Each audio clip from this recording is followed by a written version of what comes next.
জানি না। আমাদের বাড়ি হইল ভারতের সীমান্ত এলাকায়। তা আমাদের জমির পাশেই ভারত।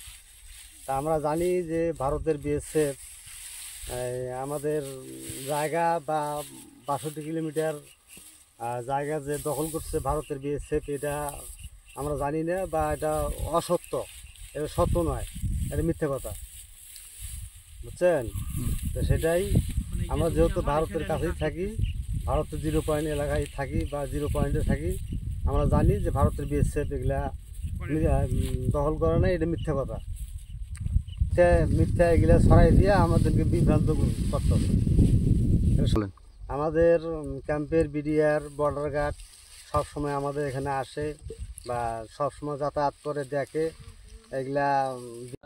এই সীমান্ত এলাকা বাড়ি, আমরা সবসময় সীমান্ত এলাকায় কাজ করি, দেখাশোনা হয়, এই যে আর কি আলোচনা।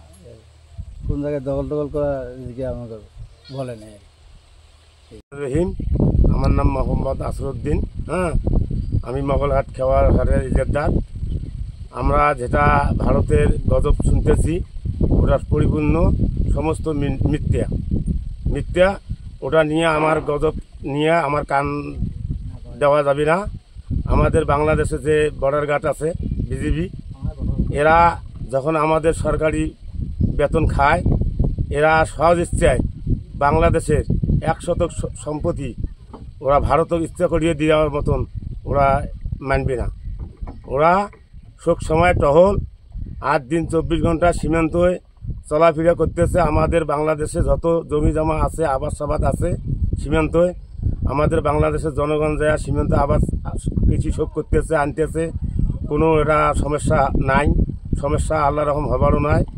আর আমাদের বাংলাদেশের যারা এই গুজবগুলো সর্বানাচ্ছে, এটা বারোনার গুজব। এই গুজবে আমরা কান দিবেন নই। ভারতে যদি 100 থেকে